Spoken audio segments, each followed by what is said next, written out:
नमस्कार, जय शिवराय मित्रांनो।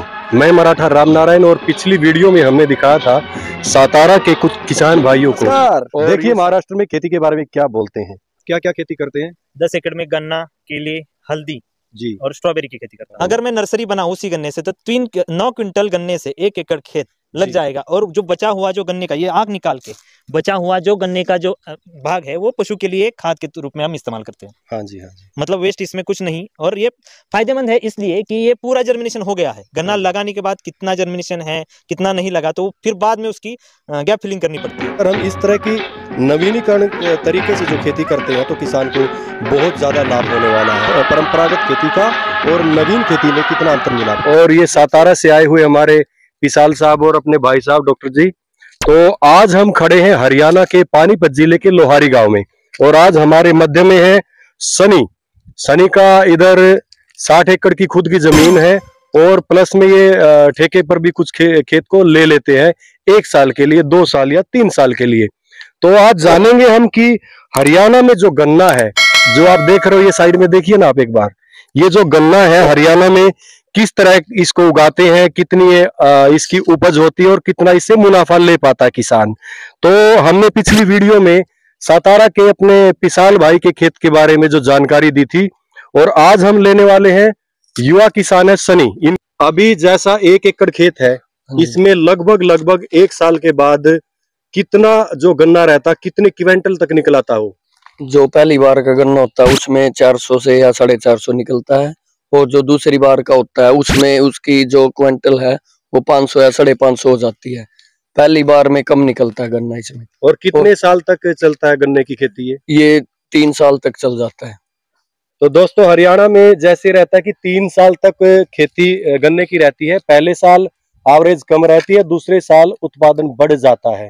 तो जो ये खेती है ये पुराने तरीके की ही खेती है जैसे। हाँ, ये जो बीज लगाते हैं ना उनकी खेती है, वही लगाते हैं इसको खुद पे, मतलब मशीन द्वारा नहीं है, बंदे ने हाथ से लगाई है। ये तरीका मतलब जो पुराना तरीका वही यूज, हाँ वही यूज होता है इसमें। जो ये मेथड है ना हरियाणा के अंदर जो खेती करने का, जोगिंदर जी ये दिखाएं आप, लाइनिंग में लगा हुआ है, ये महाराष्ट्र से बिल्कुल भिन्न है, बिल्कुल अलग है। रुपेश जी एक बार थोड़ा सा आगे आए। और रुपेश जी, ये महाराष्ट्र के सातारा जिले के वाई तहसील के और बावधन गांव से हमारे भाई बिलोंग करते हैं। और ये स्ट्रॉबेरी का, गन्ने का, हल्दी का और अदरक का, इन कई चीजों की खेती भी करते हैं। पहले इन्होंने पढ़ाई लिखाई की, BSc MSc तक गए हैं, उसके बाद जॉब किया है, उसके बाद खेती में आए हैं। तो खेती में आने के बाद इनका मार्गदर्शन, भाई साहब ने इनका मार्गदर्शन किया है। और जो हरियाणा की खेती है, जो आप लाइनिंग में ये देख रहे हैं, ये कैसे लगा है गन्ने का खेत, महाराष्ट्र में और हरियाणा में क्या अंतर है आपके हिसाब से? गन्ने की खेती में महाराष्ट्र और हरियाणा में बुनियादी फर्क एक है, ये लाइन से लाइन की दूरी महाराष्ट्र में आपको 5 फीट मिल जाएगी जी जी, जिससे भीड़ कम होती है। हर एक गन्ने को प्रॉपर हवा वेंटिलेशन, एयर वेंटिलेशन जो चाहिए वो मिल जाता है। इसी वेंटिलेशन और जो अंतर ज्यादा है उसका फायदा टनेज में मिल जाता है। मतलब हरियाणा अगर महाराष्ट्र में गन्ना लगा जाए तो पहले साल में वो 600 से 700 क्विंटल निकल जाएगा। तो हरियाणा में जैसे अभी सन्नी ने बताया है कि हरियाणा में जो उपज रहती है वो 400 क्विंटल तक ही महाराष्ट्र में बोला जाता है 1 गुंठा और 40 गुंठे। 40 गुंठे को हरियाणा में 1 एकड़ बोला जाता है, 5 बीघे को 1 एकड़ बोला जाता है। तो हरियाणा में जैसे हमने देखा अभी यहाँ जो फसल निकलती है वो कम निकल रही है, उसका सबसे बड़ा रीजन ये लाइनिंग वाली खेती है या कुछ और भी हो सकता है आपके हिसाब से? नहीं, ये तो दूरी पर हर एक पौधे को जो प्रॉपर उसको अंतर चाहिए, दूरी चाहिए। हाँ, तो वो दूरी की रिक्वायरमेंट है। बहुत भीड़ हो रही है, मतलब अभी 1 एकड़ में 40,000 गन्ना प्रॉपर निकलना चाहिए जी। हर एक गन्ने का वजन 1.5 किलो होगा तो आपको 600 क्विंटल गन्ना निकल जाएगा। लेकिन हम हरियाणा में हो क्या रहा है, हरियाणा में गन्ने की संख्या हो रही है 1 लाख। हाँ हाँ, तो इतनी भीड़ हो रही है कि वो आधा किलो भी वजन नहीं दे रहा है गन्ना। जी जी जी, तो उससे फसल में बहुत नुकसान हो रहा है। तो आपके यहाँ जो जैसे कि हरियाणा में तो 3 साल तक, 1 एकड़ में 3 साल तक ही उसकी उपज लेते हैं। तो महाराष्ट्र में कितने साल, 2 साल या 3 साल रखते हैं?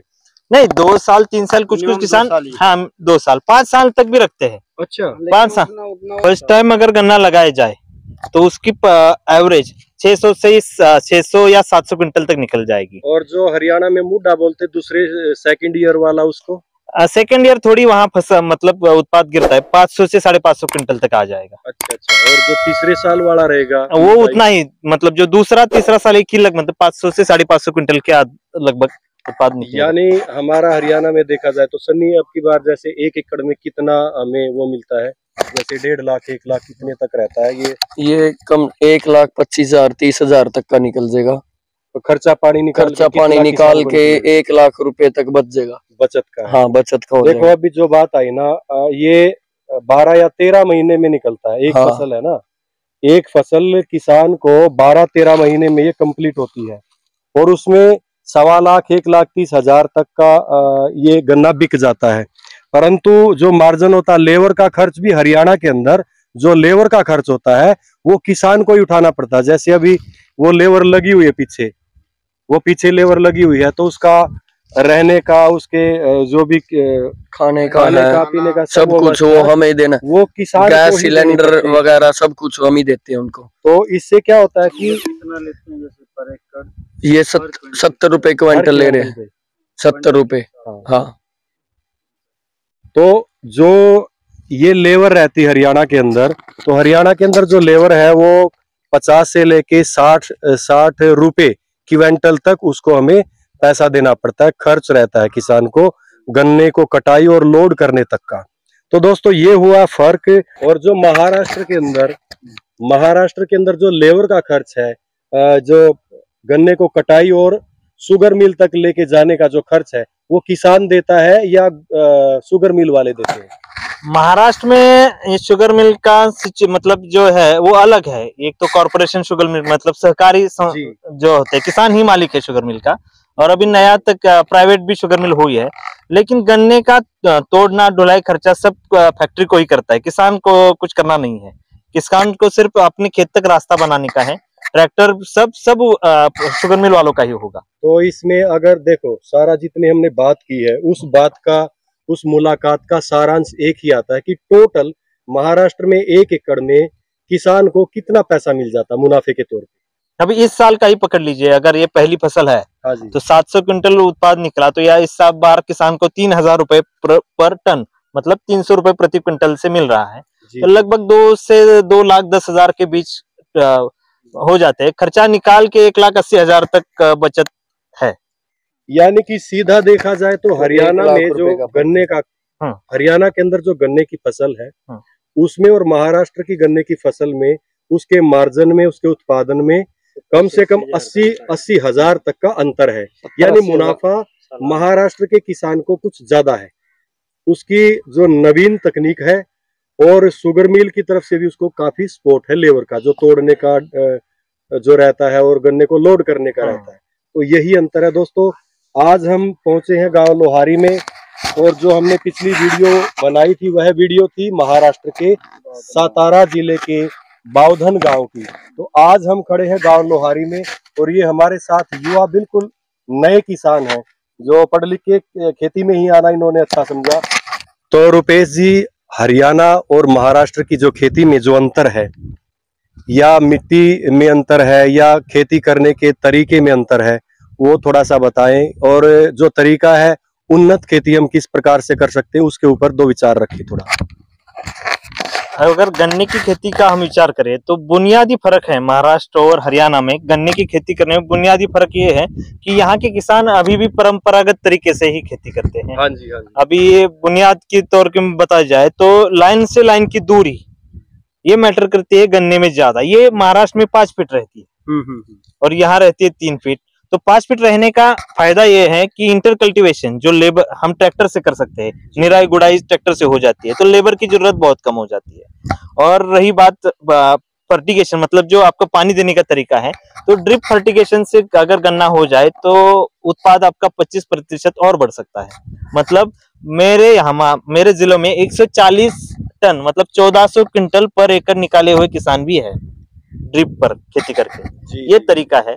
और रही बात कल्टीवेशन की, तो ये जो पुराना तरीका है गन्ना लगाने का, ये भी बदलने की जरूरत है। उसकी नर्सरी करके अगर लगा लिया जाए तो परफेक्ट उसका अंतर हो जाएगा। तो उत्पादन में बढ़ोतरी पक्की है। जमीन का अंतर थोड़ा सा, जमीन का जमीन का कोई अंतर तो नहीं है? जमीन का तो वैसा कोई अंतर नहीं है, लेकिन इसका अगर बीच का जो दूरी बढ़ाई जाए और इसको भर वगैरह, हमारे यहाँ पे क्या बोलते हैं उसको, साइड में मट्टी वगैरह लगाते हैं हम, आधार देना, मतलब हाँ 2 बार हम ये मतलब 2 बार ऐसा मट्टी चढ़ाते हैं। हाँ ये 2 बार होता है हमारे यहाँ। आपके यहाँ पे कितनी बार होता है? ये भी होता है 2 बार। हाँ, लेकिन वो उतना यहाँ पे मट्टी उतना चढ़ी नहीं है। हमारे यहाँ पे कम से कम अभी अपन खड़े हैं तो मतलब अपने घुटने तक ये मिट्टी ऊपर आ जाएगी। ये सब मतलब थोड़ा सा डेवलपमेंट मतलब चेंज करके देखना चाहिए। जो महाराष्ट्र और हरियाणा की जो धरती है, जो मिट्टी, उसमें ज्यादा फर्क है कि ना? हमारे से तो आपकी मिट्टी हमको ताकतवर लग रही है। अच्छा। पानी भी बढ़िया है यहाँ पे, लेकिन थोड़ा तरीका चेंज हो जाएगा तो हमारे से मतलब 100%, 110% हमारे से ज्यादा उत्पादन यहाँ पे आ जाएगा। इसमें कोई शक नहीं है। थोड़ा सा बदलाव होना की जरूरी है। बहुत बहुत धन्यवाद। बहुत बहुत धन्यवाद महाराष्ट्र से आए हुए हमारे किसान भाई और डॉक्टर साहब।